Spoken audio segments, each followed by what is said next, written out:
Hey, hey, hey, what up? Guten Morgen. Let me remind you that trading is risky, not appropriate for everyone. Your past performance, good or bad, is not necessarily indicative of future results. Please stay small, stay humble, focus on the long term, and never risk money you cannot afford to lose. Hello, it is November 6th. It is Monday, November 6th, 2017. Good. We're going to start a new week. Go through the calendar, maybe go through some of the trade plans you've posted. What do you stink? Smell like a plan?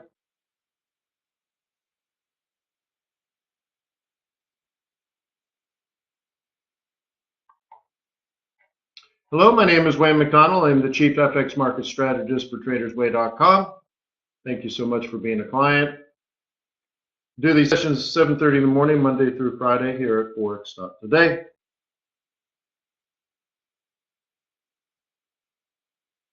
Robert says, sounds like a plan. That's weird. Sounds like a plan. You mean smells like a plan? Yeah. Yeah. Beast trade is looking great. Robert says that. All right. I guess you guys are fired up. Need to get going, huh? All right. Beast plan, huh? Well, we left this. When did we do this? Was it non-farm payrolls? Was it on Friday?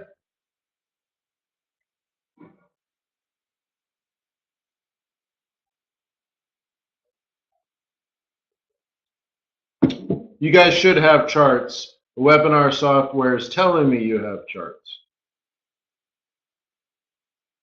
All right.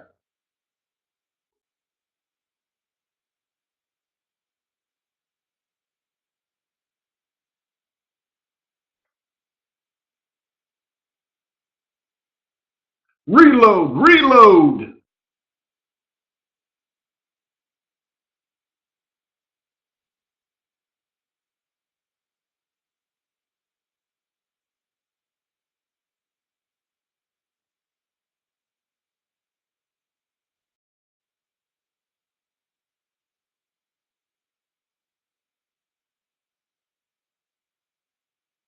There you go. All right. Can we go through? Can we go over gold today? No, absolutely not. Absolutely no way are we going to go through gold. Well, maybe. All right. All right. All right. Fine. We'll go through gold. Have it your way. Gee whiz. All right. So you guys good there? All right. So when did we do this? Was it Friday? Non-farm payrolls Friday?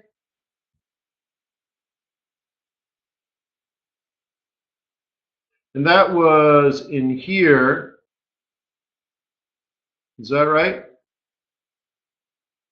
For some reason, I don't remember this one. Well, was there were two things highlighted here, I believe, right? This area here, this area here.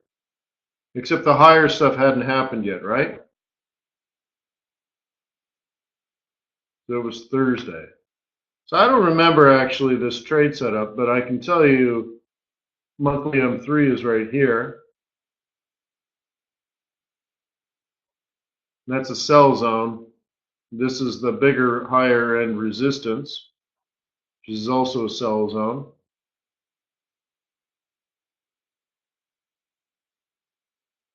And now we're just back down to support again, really, right? But for those who sold up here, what are they going to do? Probably like this, right? Because this is the MM3. So they're going to love the MCPP. And they're going to be going down for MM1.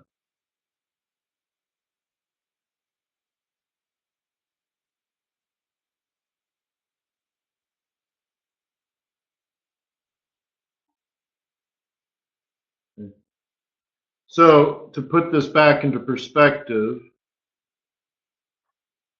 we had these drawn quite some time ago, I believe, as two places in which you would sell if you were a bear. This is the place you would buy if you were a bull. And the most vulnerable places for you are obviously going to be a double top or in this area here. So it really comes down to what you are.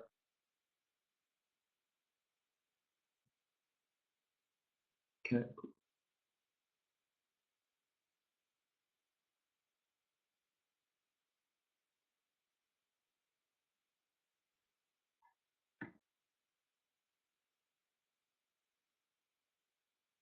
You can see there's weekly swings going on here too, right? Let's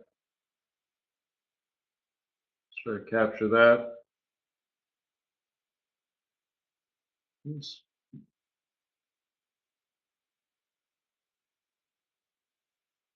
Okay, there's no weeklies. I thought I had weeklies on here. Oh, we'll have to zoom in later. All right, CAD.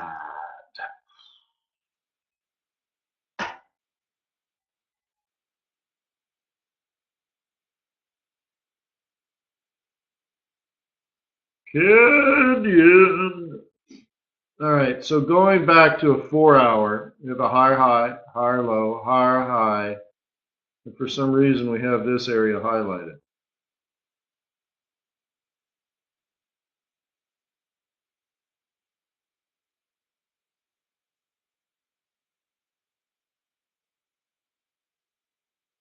And that is the monthly M2.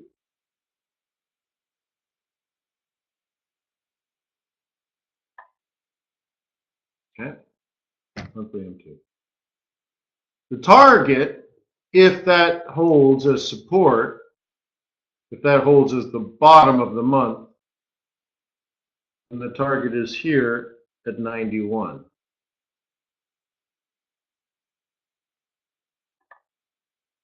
Okay. Not a lot of pips, but it's tight. Up, down, roll reversal, gone again, right? Maybe some oil supporting it, maybe, right? What do you think?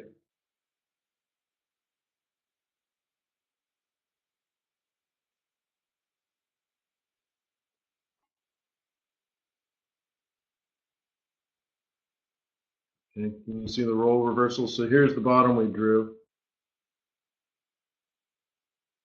Doesn't seem bad, does it? So.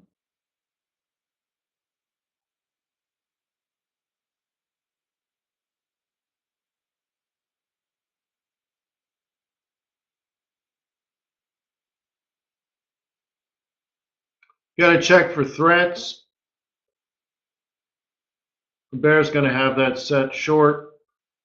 Okay, so you got the 7-8, or sorry, the 618. So you'd expect something to occur at 618. And you'd also look for pivot clusters. The bigger pivot cluster is higher up, though, isn't it?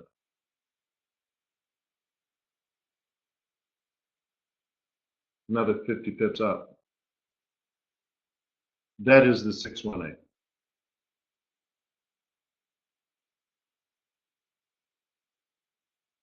Well, that's cool, Adam, right? Because that fulfills the 46.56 $10 range.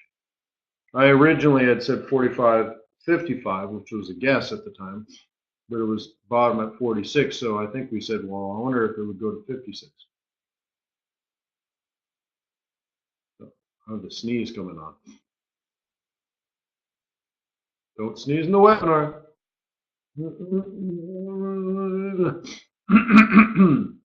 So anyways, you will be challenged here as a bull, which is another way of saying if you're a bear, there might be an opportunity of brewing.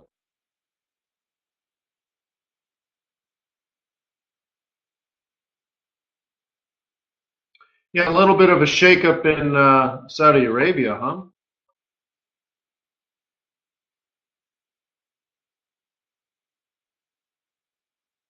Pretty amazing stuff.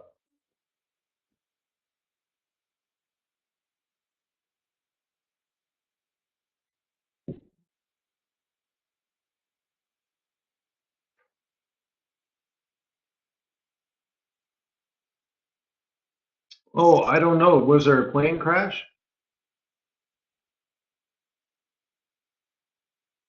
No, I'm sorry. No, I did not know that.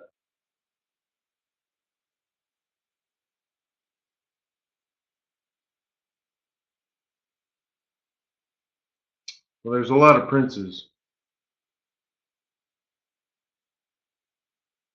No, like when you go to Dubai, you're always going to run into someone that says, "Oh, well, I know the prince and blah blah blah blah blah, the prince, the prince, the prince," and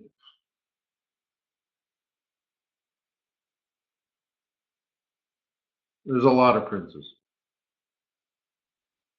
and a lot of planes, yes. But how many times does someone in the top 50 richest people in the world get thrown into jail in the middle of the night?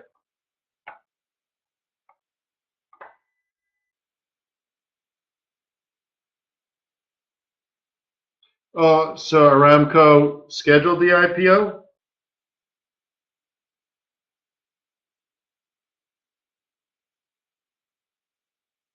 Yeah, Adam's like, something's going on. Yeah, yeah.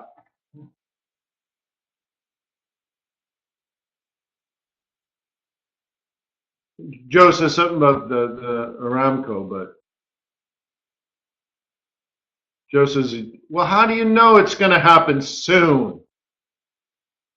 Well, I guess send me an email and tell me why you know. Wayne at fxbootcamp.com. Hey, by the way, I didn't get my box of cigars, guys. I don't know. What's going on? Thought that was a good NFP. How about that guy? He's like, I got $20 million for you, Wayne. Oh, great.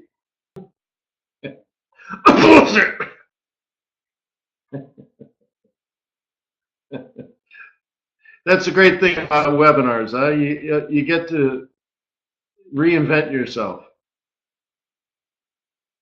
Yeah. Yeah, and I'm a Vegas showgirl.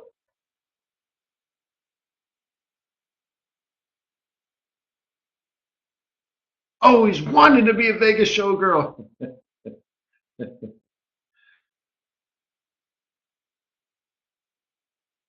All right.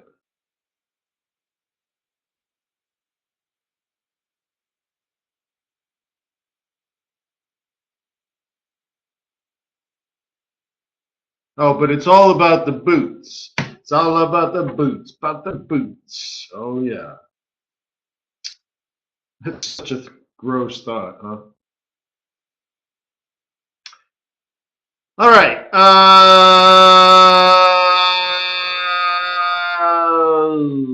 In between time,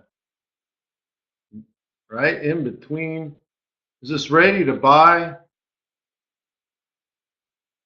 You know, one funny thing to ask yourself is like, if you were writing a book on trading Forex, would you put this chart in there?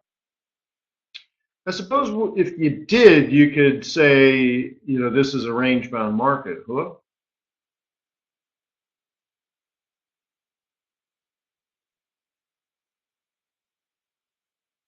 Kind of like this.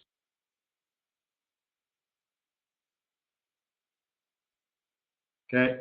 The most important thing in a range-bound market is that you're at support or resistance, which we are not, in my humble opinion. And if we were, then you trade the oscillator, not the other way around. You don't do the oscillator first. Okay. So you might argue this area here is support, but okay, that's fine. Yeah, I mean, you could, right? You can argue anything, I suppose. Um, so I will want to wait, but I'm telling you, I'm eager. I'm eager. I'm hungry for a yen pair rally. And President Donald J. Trump is meeting with Kuruda.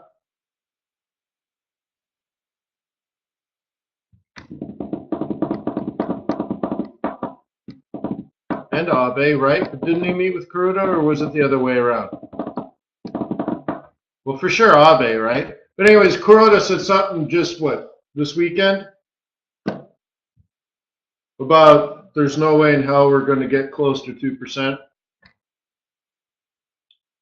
which leaves the door wide open for more stuff, more weakness.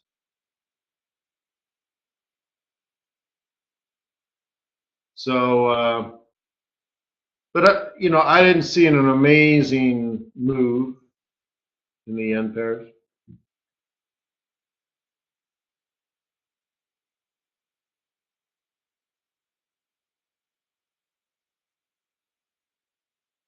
This isn't good. Well, you know what? I'll change the template then.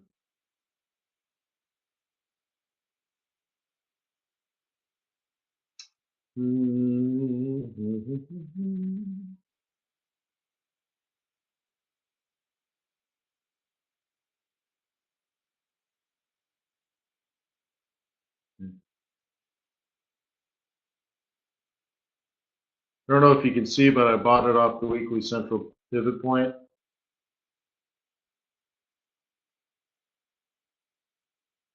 The bear is going to sell it up here, there's no doubt.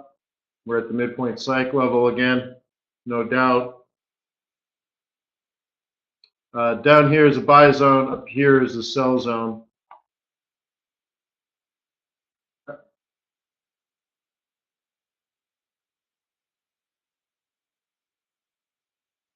So it's like, I don't know. I feel like I'm trying to jam a square peg, except there's no hole. I feel like a carpenter with square nails, Gonna have to swing hard.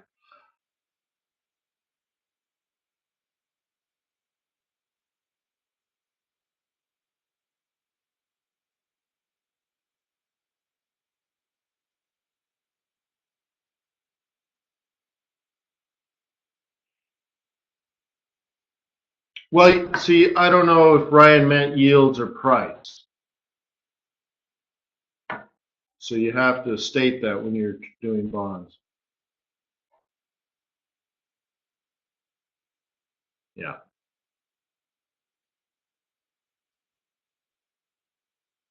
Effective yield.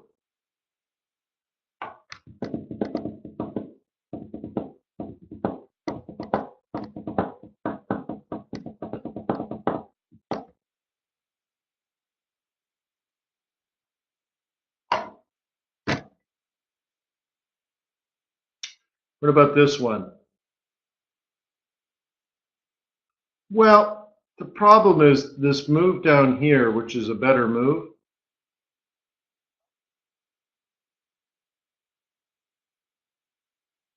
Okay. This is the, I guess I should draw it, right? Breakout, retracement. Okay. That's the easy one, right? And sort of now what you do, well, gee whiz, we have an R as a top.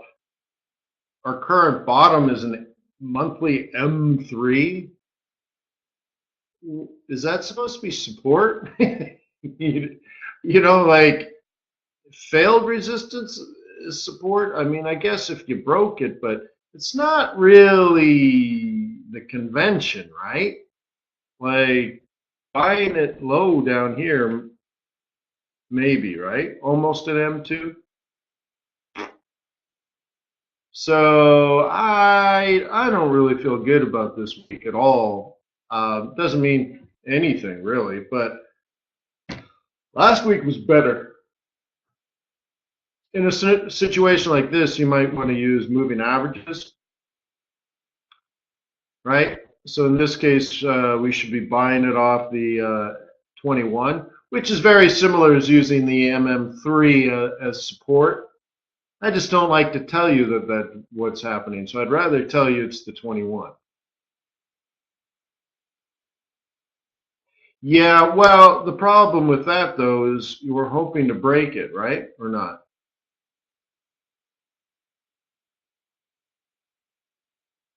Okay. The reason I say that is this is the third week of August.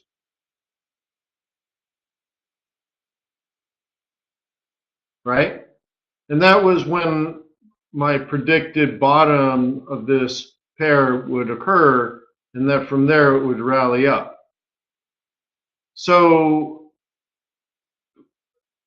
I sort of feel like it's a blaze of glory situation, right? Staring down the bullet, let me make my final stand. Right?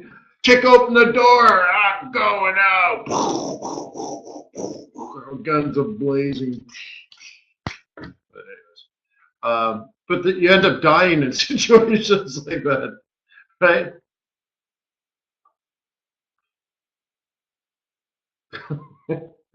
So it's probably the worst scenario.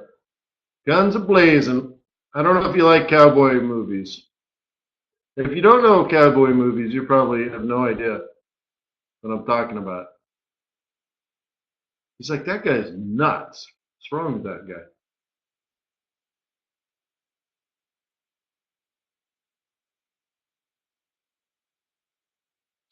But anyways, I liked it down here.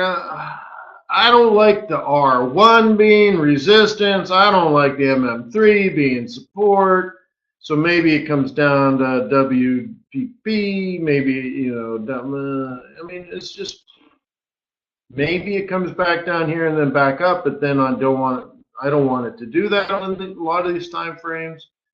So really, all I got is, you know, hope, right? Hope the 21 keeps this elevated and that my Aussie yen works out too, pulling this up. And then if so, maybe I start tiptoeing in some other things, right?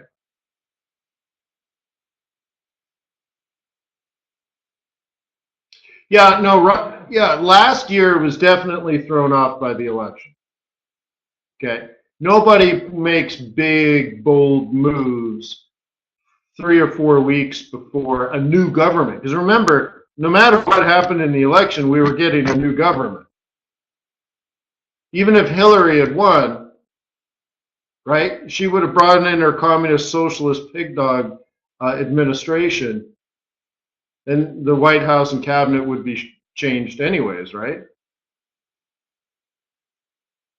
Right? So Trump won, and he brought in his NRA skinhead administration, Russian lovers, Bolsheviks. So either way, what we need is ex-supermodel Canadians to run the U.S. Work for England.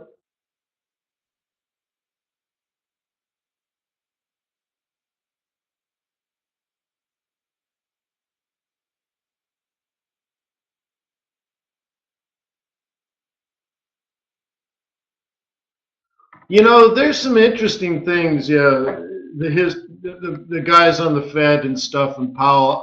I don't know a lot about Powell, but I don't know. Yeah, so we'll see. Yeah, well, okay. So Ryan says he has no economics degree. Sure. Okay, that's fine. That's true. But when you've been running the Fed and the FOMC for most of your professional adult life, you might have picked up a few things, right?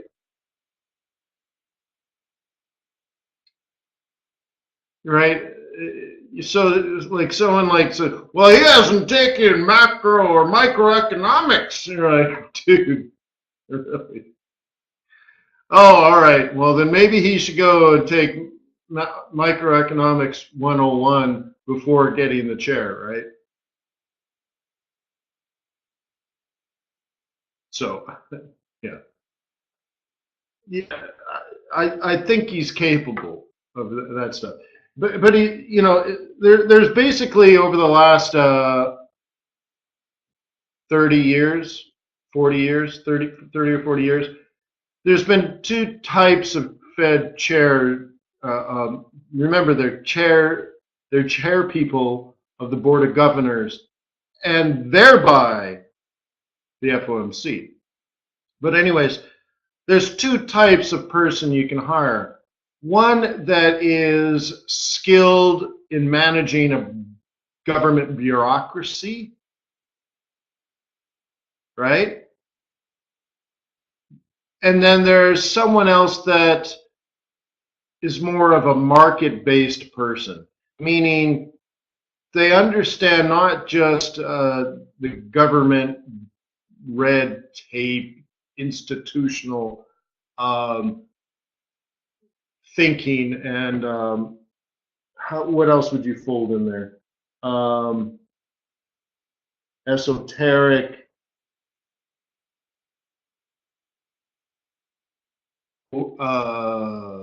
thought process, right?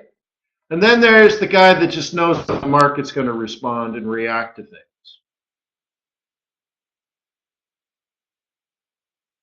Okay? No, it has nothing to do with out-of-the-box thinking whatsoever. One understands, for example, how the market will react to a policy. So let's say there's just, because it always comes down to policy. What the bank does is a policy, because they have a dual mandate, and then they look at then they look at economic conditions, and then they have a policy to affect current conditions to try to influence future conditions. Okay? So there's no out-of-the-box thinking per se, but there's this idea of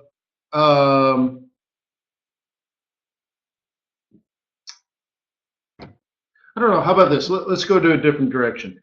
Let's say typically when you run a corporation, a large corporation, you have two types of people in the leadership. You have a president and you have a CEO. Okay? President runs the company day to day, micromanages the managers who manage, middle managers who manage, lower managers who will to yell and scream at average people at the bottom, right? You're over the turtle kind of thing. But this president simply manages the day to day. They're really good at that, or at least used to have someone like that. The CEO is more of the flamboyant guy that does the rah-rah speeches, that meets with investors, that meets with the board, that meets with the press. Right? Yeah. So in that case, I think Powell's more of a CEO dude, understands Wall Street, understands how Wall Street's going to react to policy and all that kind of stuff. Yellen and Bernanke, they were more like presidents. Like one of the when Bernanke was first elected chair, right? I said, get ready, because a new guy always makes a mistake. You just don't know what the mistake is, but they always make mistakes, right? So anyways, he's at some presidential dinner like 3 weeks after he becomes head of the chair, out of this league, never gets invited to the White House until you're, because if you're just like a Fed dude, you're stuck in Fed dude world, right? All of a sudden you're like become chair of the FOMC. So he's at the White House and he's having dinner and everything's great. He leans over and says something to the woman next to him like, "Oh, great, this asshole's going to make a speech now, right?" And I forget who was talking. Well, the person he leaned over to was like the chairperson of the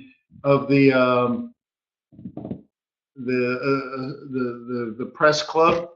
Like the person that represents the entire media. And he's like, "Oh yeah, this person's an a-hole. I hate with it." So anyway, so all of a sudden it's in the news and all that kind of stuff. And there's always something, right? They're not. They're they're nerds. They're nerds.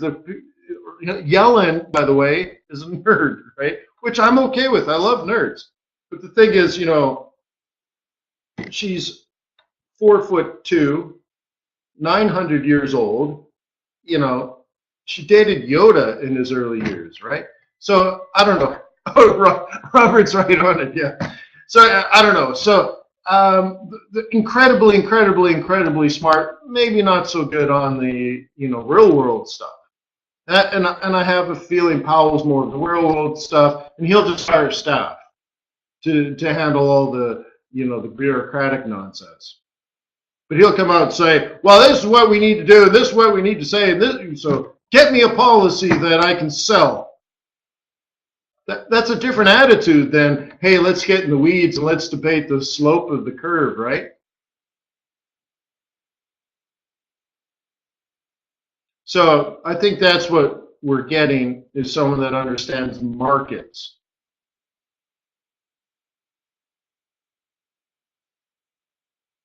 And then can go out and sell the policy.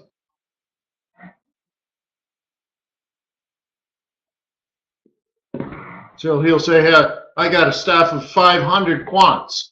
Why do I need to be a quant?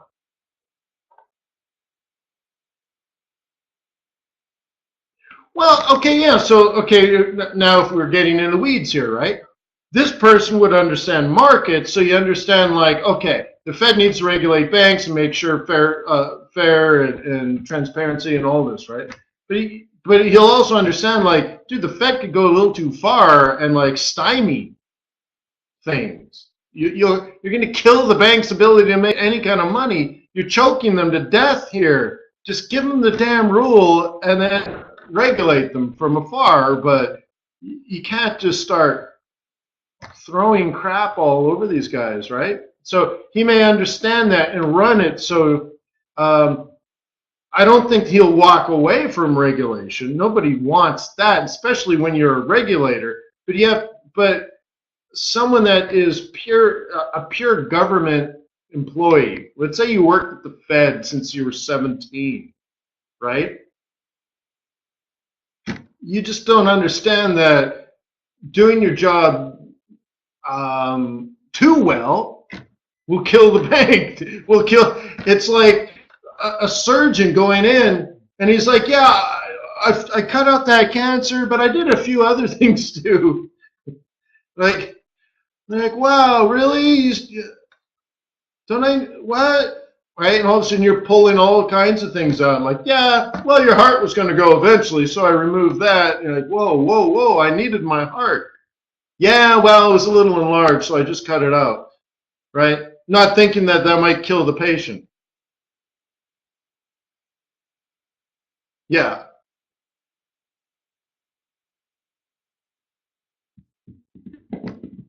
Okay. So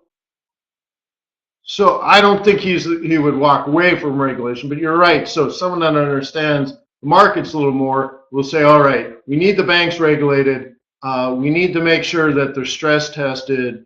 But other than that, just let them do their job, and we'll make sure they don't do anything that gets them in trouble, and we make sure they won't do anything that's illegal. But other than that, get the hell out of the way. Let them make money. It's their job. Let them pay their employees. Let them grow and invest and, that kind of stuff, right? Okay. So anyways, well, it's an all right topic because it's timely. So you'd have to debate, like, what kind of person, if you were president of the United States and you were going to make a nomination, what kind of person would you want? And you can see, well, Trump would, again, probably want a markets-based person.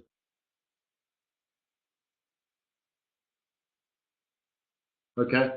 John Taylor was probably too academic, which is neither choice, right? Not bureaucratic, because all you did was teach 19-year-olds your whole life.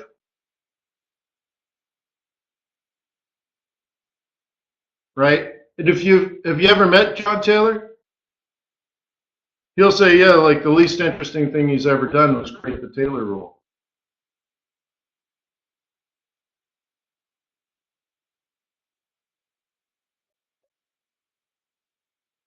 But so the guy did a lot of academic research. Doesn't make him qualified to run the Fed.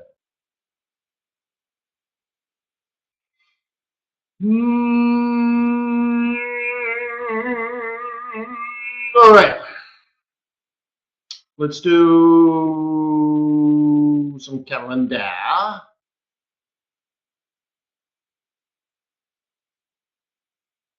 Oh, yeah. Well, that's the thing. You can always hire nerds.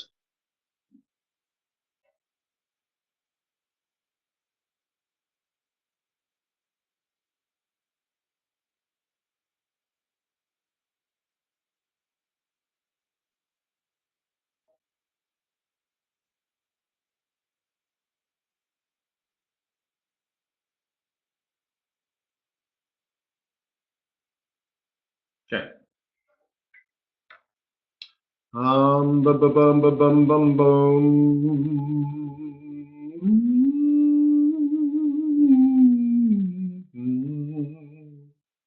It's so we're starting right out with the RBA. Wouldn't it be nice they said, well, things are not as bad?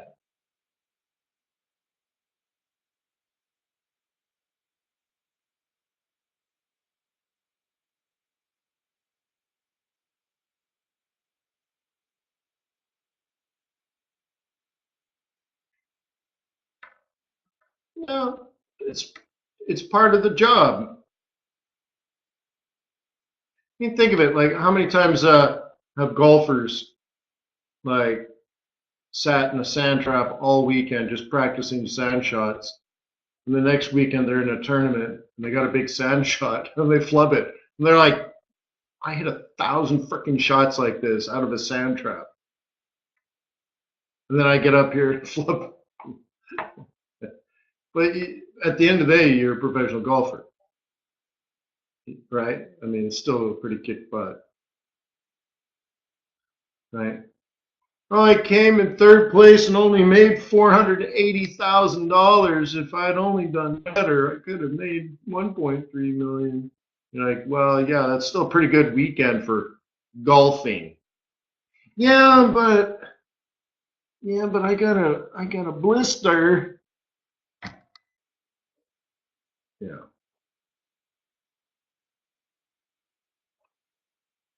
it's hard.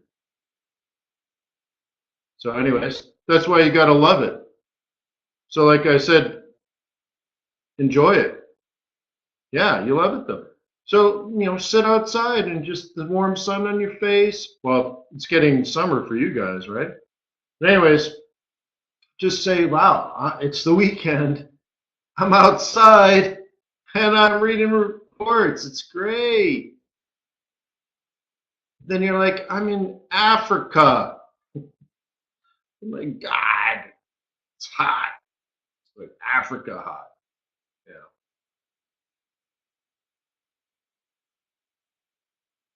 So, anyways, RBA stuff. Yeah, you got to be careful about the lions.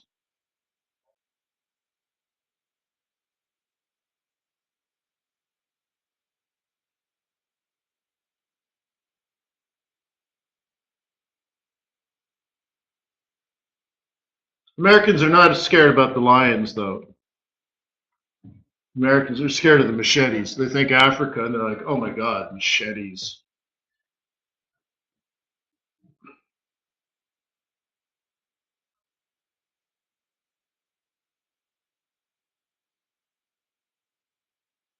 Okay, so the RBA stuff's going to be interesting. I'm hoping they say things are not as bad. Right? That's all I need from them is things are not as bad. Tuesday, obviously the pound stuff, right? That's on a pretty regular basis.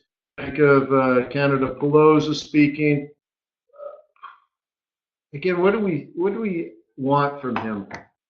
My thought with Canada is that, The United States is doing good, so that should help Canada do good.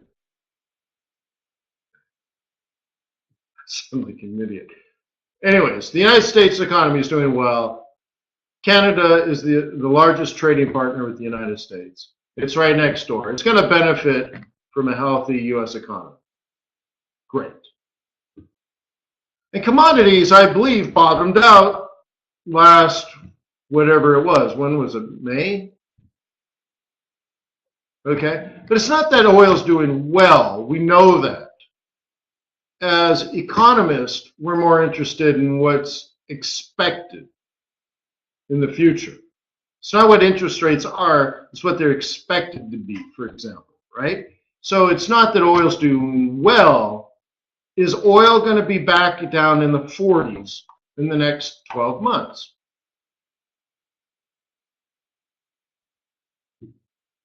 Maybe 45, but probably not even 45. Probably 48 or 49 and then back up or something. I mean, we're at 56. I mean, I wouldn't be shocked if it retested 50, but not 40 and 42 and 44 and 45. 45 seems too low, right? And if we get a cold winter in the northeast of the United States, like Boston and New York and Philadelphia, then what will happen is that region of the United States, they get their heating from heating oil. So heat demand, because of the cold winter, for heat will go up. Demand for heating will go up. Heating oil is a derivative of crude oil, right? So therefore, the refineries are going to have to build up their inventories of that derivative, which may need them to buy more crude oil because they've already refined the other crude oil into things like gasoline and jet fuel and stuff you put on your lips. So anyways, all of a sudden that would create a new demand. Now, does this shift the demand curve to the right, or is this a move along the demand curve?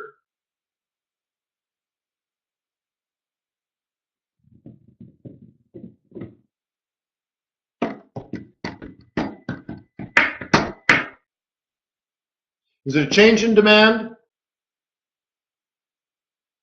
or a change in quantity demanded?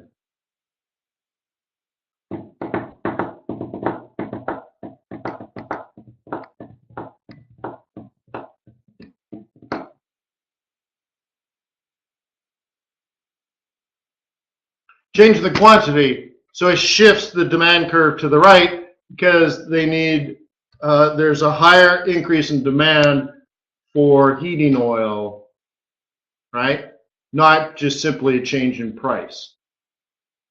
It's seasonal. Well, sort of. It doesn't have to be, but obviously heating oil is not going to go up in July. But whatever, right? Call it whatever you want. Wednesday, RBNZ, RBNZ, RBNZ, RBNZ. Okay.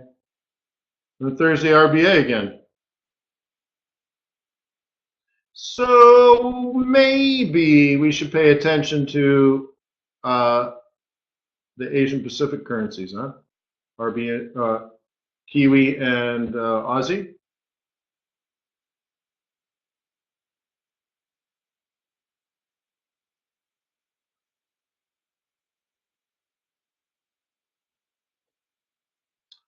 IVPMI,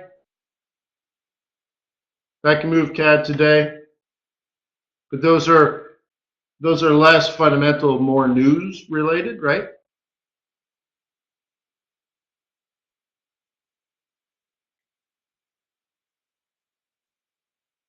Trade data out of China will also move the Asian currencies like Australian dollar.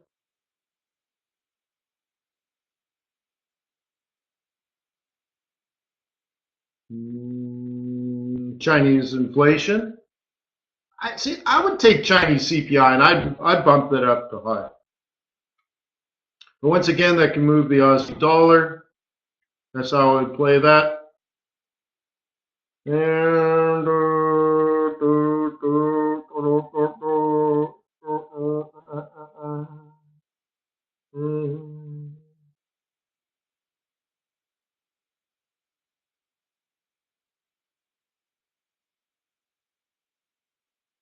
yeah, so I'd go CAD and Aussie basically are the ones that should move this week.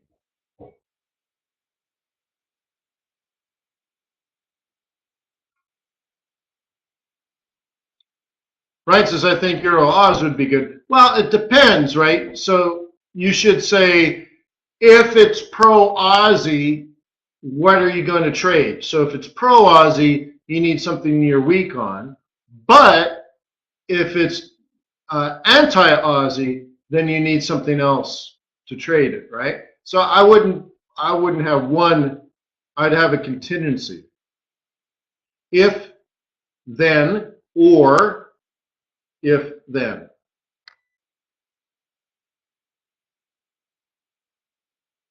Okay.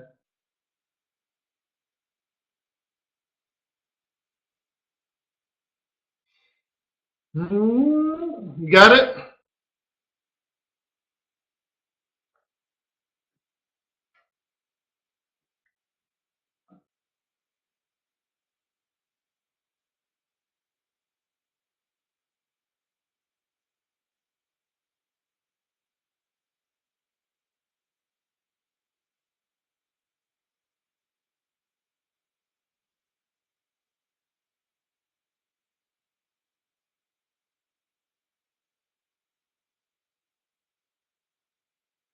Well, how else would you think?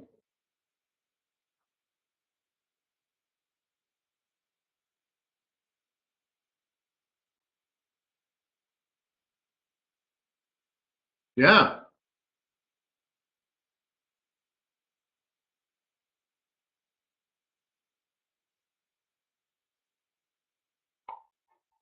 So again, you have to think about, are you going to look at Forex as pure academics, or are you going to look at it from a market point of view? And if like I've pointed out over time, a lot of the things you learn in academia are simply not true on the short run. But I disagree with a lot of models,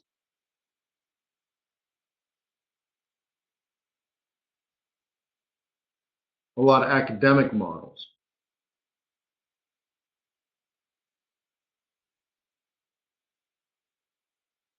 Or the Taylor rule. All right, I was asked for some gold. Okay, so I did this on Friday, looks like.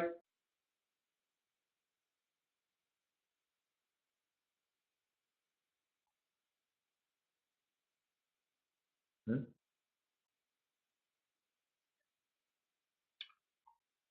So this is a pretty obvious buy zone. If you were a bull, you should have already bought that. But I think I did that on Friday too, right? Yeah, double bottom, higher, high, higher, low. Yeah. So I think we already did this.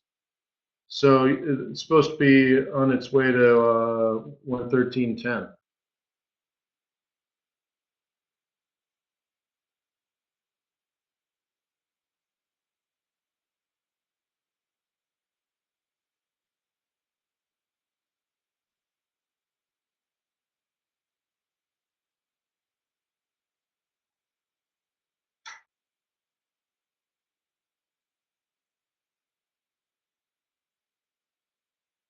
Okay. This is the sell zone, but down here is the buy zone.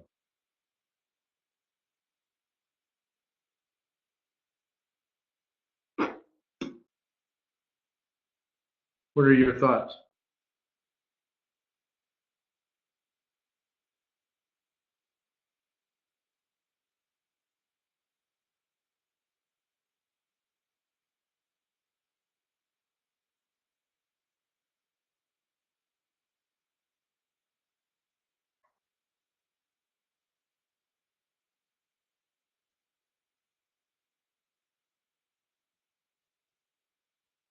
generally it's sideways anyways, isn't it?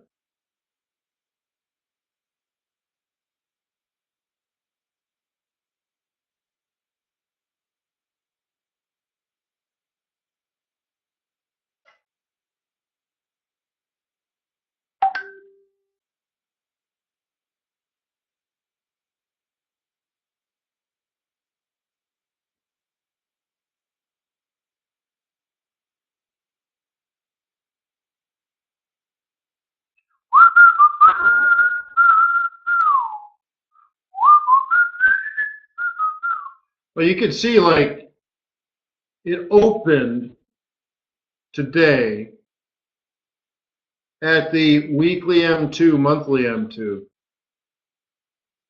So it's like if you think if you think it's going to go up, you would have bought it. So after that, I don't really know what to say, except it's not clear that it will go up. But, right? But if you are a bull, you would have bought it. Because it's kind of your job, but you can see, like this is an inside week, right? See this? So, pretty disappointing month, like the currencies. October was fairly disappointing. So maybe we get something in November. That's one. I don't know. That's how I'm playing it. Maybe.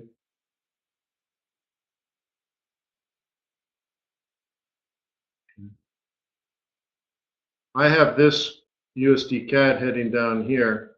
You remember setting up the top? Then I guessed it would make a lower low. Then I guessed this area here would create the lower high, which would then get us to drop down into here.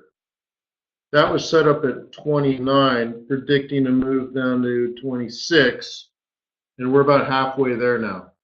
About 150 pips into a 300 pip move that we planned before it even turned bearish.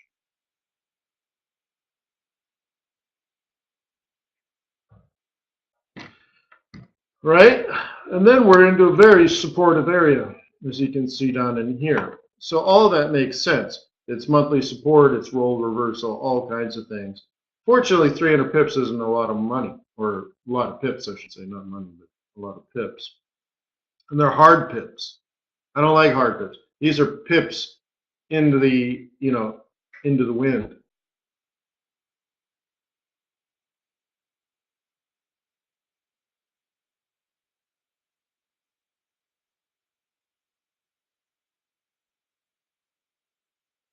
And I wouldn't be shocked if we did get back down here. I wouldn't be shocked to see US dollar strength and Canadian dollar weakness, because that puts us to like 56, 50, 57, 58, 59, 60, somewhere up there in oil, which could be top heavy, and then someone's going to take profit as we get close to 60, and then it comes all the way back down and you get some short-term weakness and all that kind of stuff, right? Maybe some geopolitical risk, something, right? So with that said, why don't we look at oil and find out where our top is? We have one at 57, another one at 58-ish. So let's say this goes up to really 57. I wouldn't be shocked to see this come back around, would you?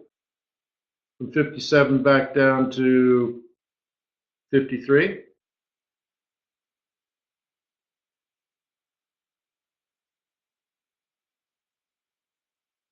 Is that so hard to believe?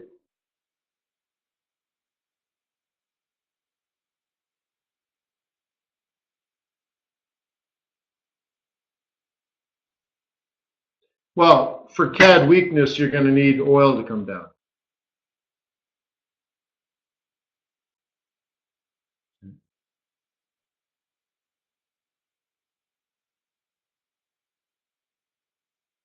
So I think all of that would be easier if we got down to a better level of support. So we are playing, however. Okay, that's the monthly central pivot. Just below it is an M2. So if it is going up, that is a great place for it to go up. I prefer it fall further first. Further down so it could go up.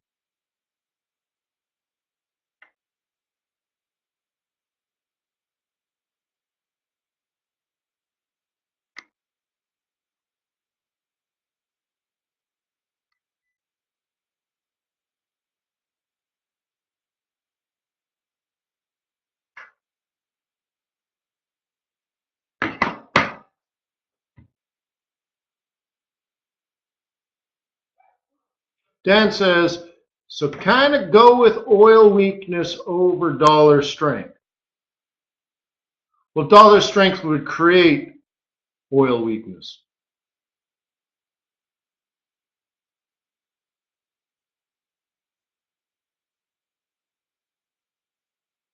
So I'm not sure if we understand each other, but they're kind of one and the same. They're not one and the same, but they are highly related.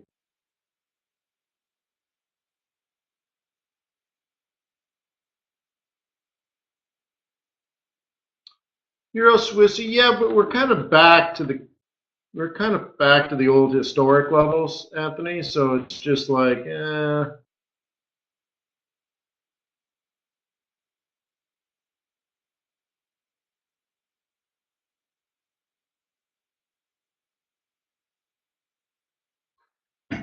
well, let's say there's a direct relationship and an indirect relationship. Okay. Oil is priced in US dollars. All right. So how much oil does a barrel of oil hold? When we say $55 a barrel, what quantity of oil is in that barrel?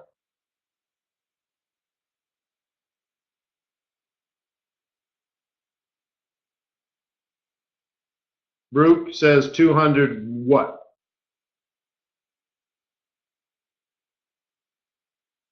Liters. Interesting. Never heard of it that way. All right, cool. All right. 200 liters of oil. Okay. The price of oil goes up $5 a barrel.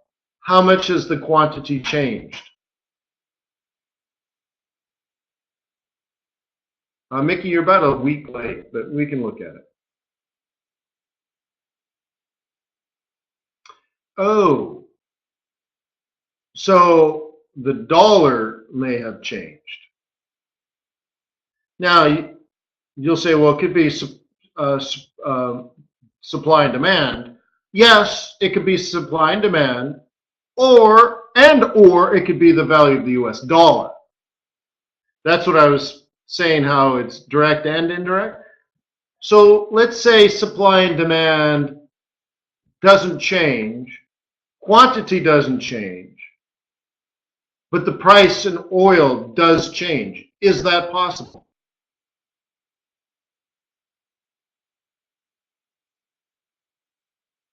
And that is the value of the dollar.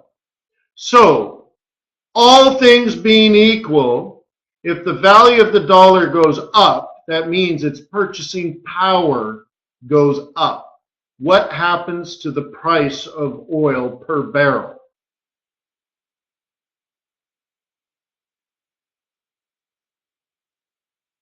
It goes down because you need less dollars to buy the same quantity because the purchasing power of the US dollar has increased. Okay? So it's not definitely the only thing that impacts the value of the price per barrel of oil, but it can. There's some relationship. Okay?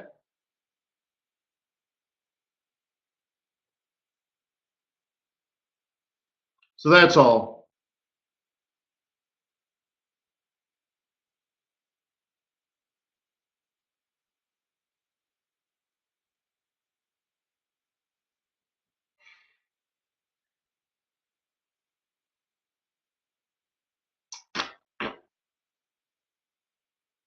Euro Swissy, huh?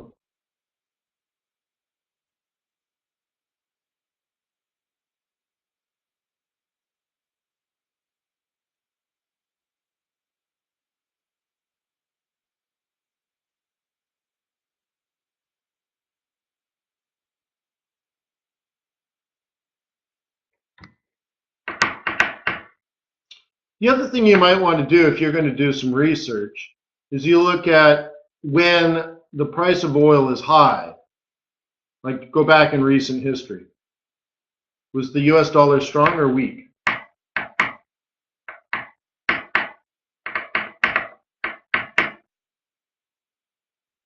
Okay. And how often are oil prices high and the US dollar strong?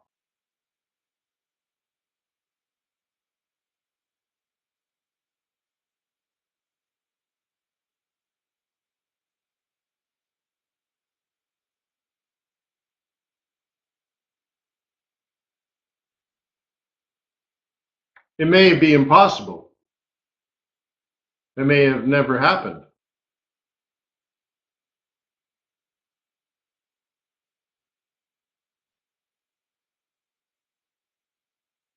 Okay, so that's why I'm bringing that up. So for example, when the US economy is doing well, demand is high, right? Because the economy is doing well, demand for energy is high, so demand for oil is high. And in situations like that, when the US economy is doing well, is the dollar strong or is the dollar weak?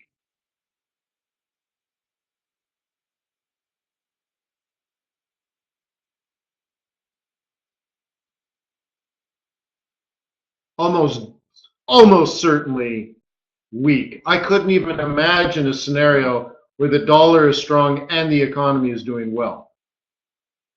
Unless it's the only economy in the world. That would be the one caveat.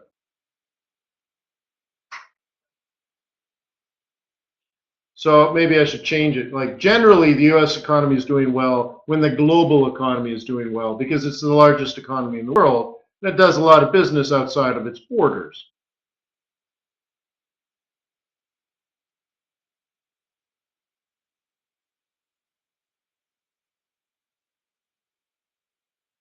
Okay?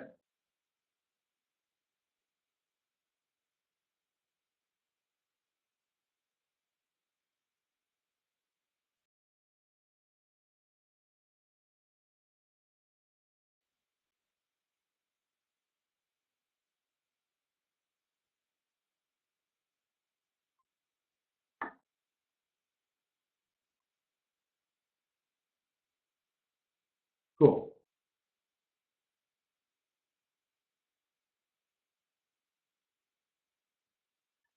So that's why I've been hoping to see a weak US dollar, because a weak US dollar means Americans are filthy, stinking rich.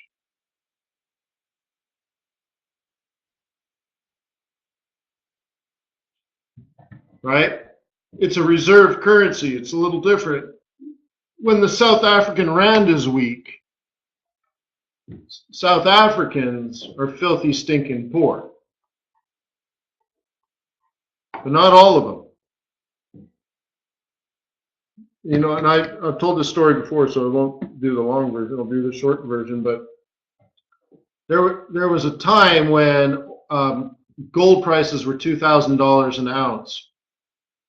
And South Africa was doing really well. Demand for commodities were at an all-time high. Any commodity, it didn't matter. Demand for the South African rand as an exporter of all kinds of commodities was super high, and the value of the rand was high.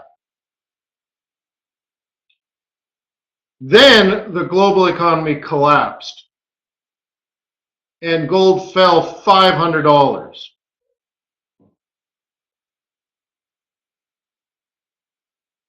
Okay?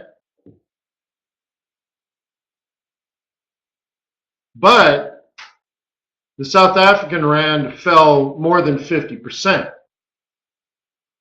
Well, $500 is not 50% of 2,000. Okay? So anyways, gold producers in South Africa Loved it. Gold fell $500 an ounce, $600 an ounce, $700 an ounce. However, the South African rand fell a lot more. And they pay their workers in rand to pull the gold out of the ground, and then they sell the gold for US dollars. And they were even more profitable. They were more profitable because the US dollar was valuable. Gold was still quite high. Hey, $1,200, $1,300, $1,400 an ounce is still high. And South Africans were willing to work for peanuts. Peanuts!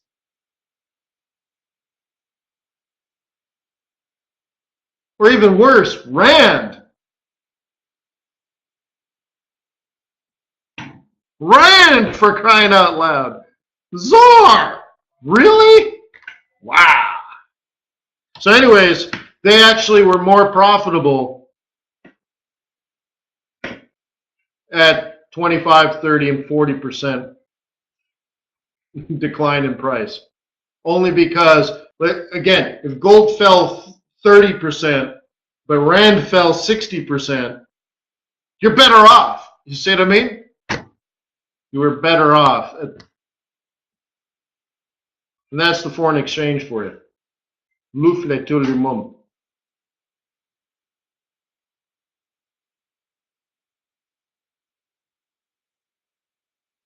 So, all right. Asia's going to be a great trade. Canadian dollar is going to move this week. Australian dollar is going to move this week. Not just RBNZ stuff, but CNY stuff. And then lots of CAD. Q as well, yeah. But you're talking about an economy a lot smaller than Australia. So it's more like, you know, they're in the lifeboat too, right? But yeah.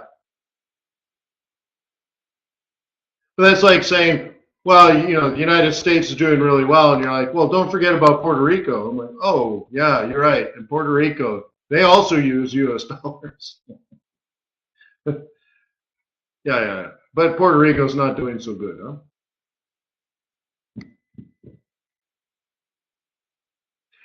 Did you hear the scandal where somebody in the U.S. government,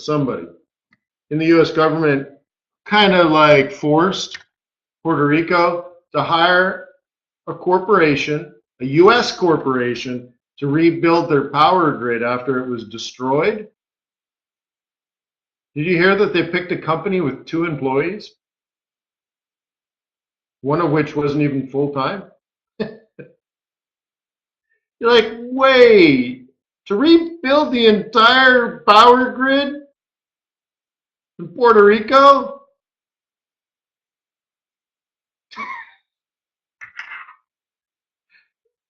So anyways, yeah, with 2 people. Hey, they were on it full-time 100%.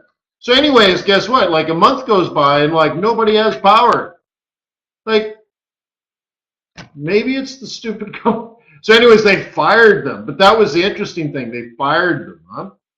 Yeah, somebody knew somebody who knew somebody.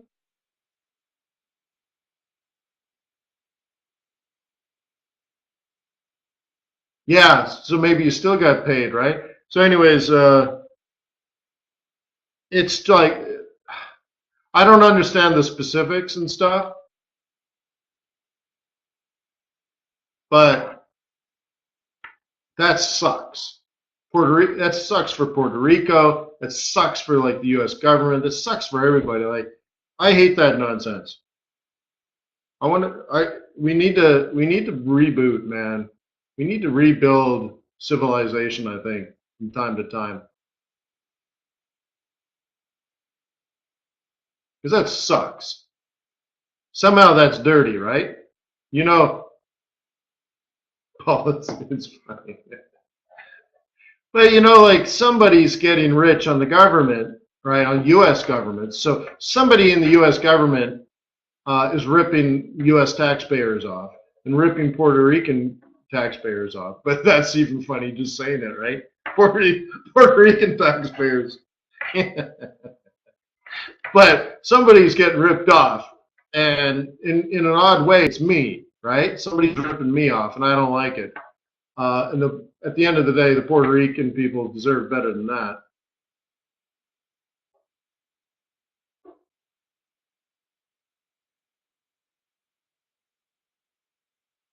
Yeah, so it sucks, you know.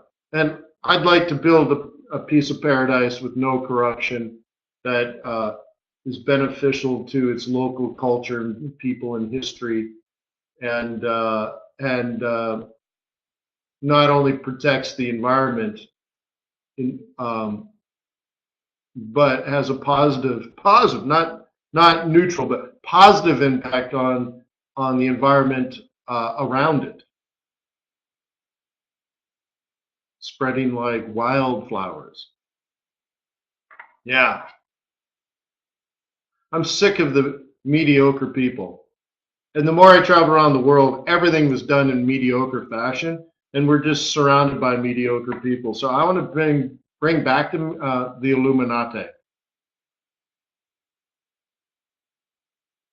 It all needs to be rebuilt.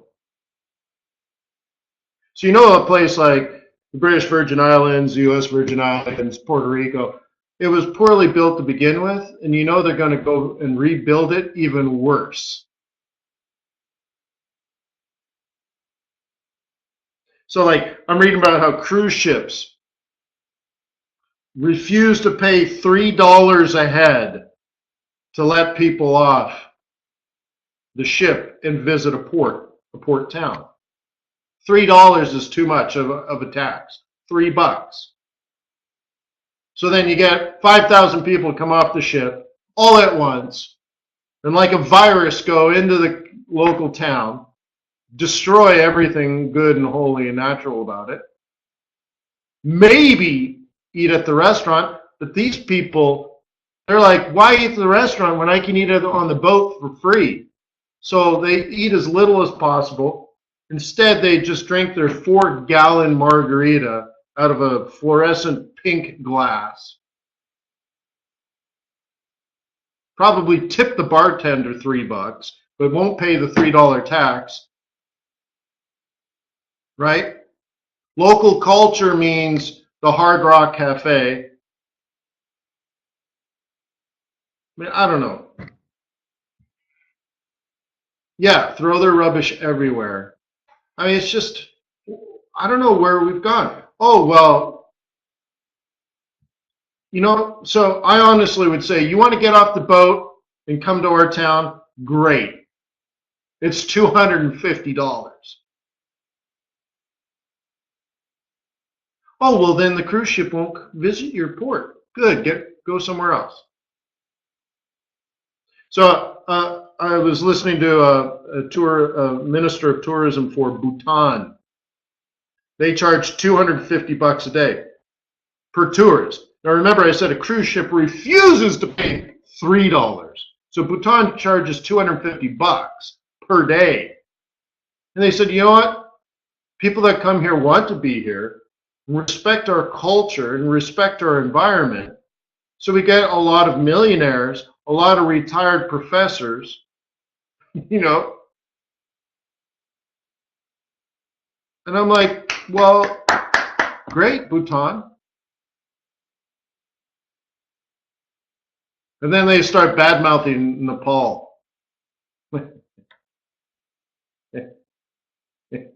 It's like, oy vey, those Nepalese. Please. Right?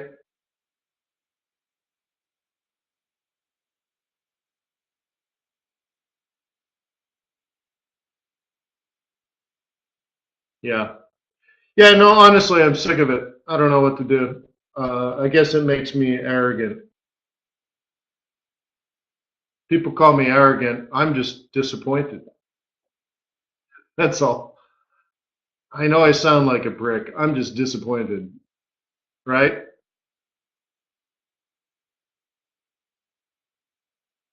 We could all do better, I think. Yeah. So, anyways, I love you, man. You guys are great. One of the, right? One of the things I like to tell you from time to time is that you can make the world a better place. You start by making your world a better place, and then it expands outside of you into your family, your loved ones, and then outside into that into your friends and acquaintances, and then you start getting involved in nonprofit organizations and charity work and all that kind of stuff. And this should all be funded by your foreign exchange arbitrage business. You understand? Like, this is so much bigger than making money and driving a fast car. You will see, you'll get all those things if you work hard enough at it, and a little bit of luck helps too. Okay? But it won't be quick, but all of a sudden it'll happen quickly. You will achieve all those goals that you thought you had. The nicer house, the bigger car, the faster watch. Wait, it doesn't make any sense. But and all of a sudden you'll have excess of that. Okay? You'll just have more than enough.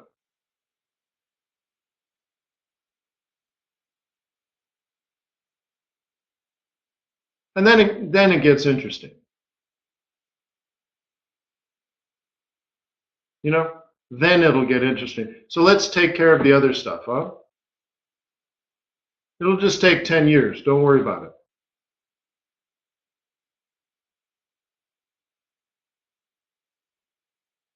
10 years. At least it's not in prison. So anyways, peace on earth, may the pips be with you, may our profits be above average. Because like life should be like hanging out at the Ritz-Carlton Club with Daniel. That's how life should be every day, I think. Hey, Daniel? I'm like, oh, 9:30, Daniel's going to be here soon. Hey, Daniel. What's going on? That's always the beginning of a good day. Yeah. And apparently we need to build a Ritz-Carlton in Johannesburg.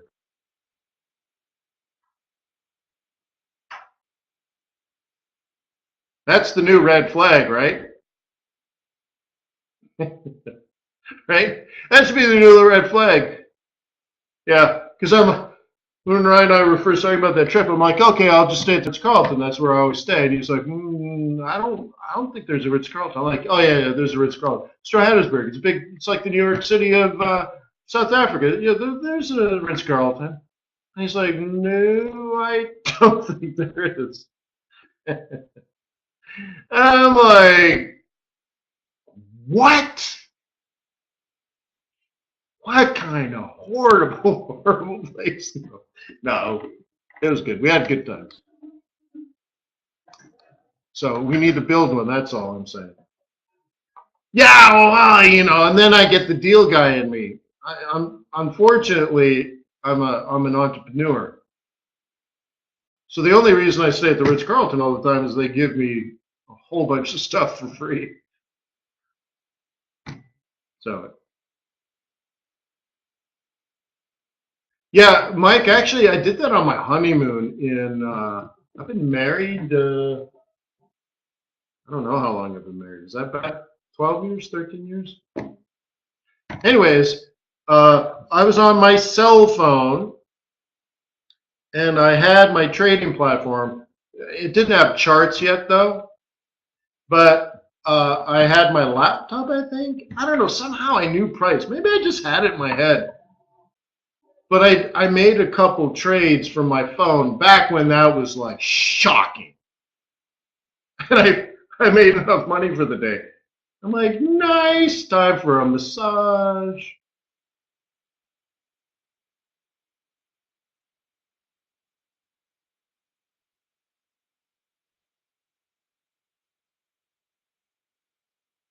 Oh, was that it, Ryan?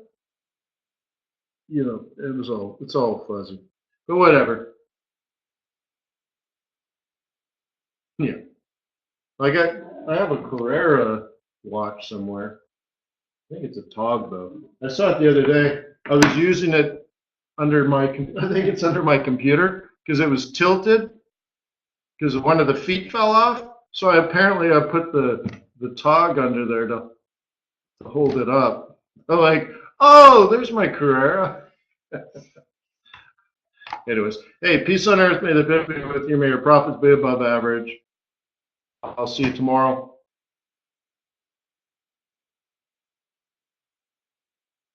Yeah, none of my watches have the bands anymore, so I use them for weird things like that. See you tomorrow, guys.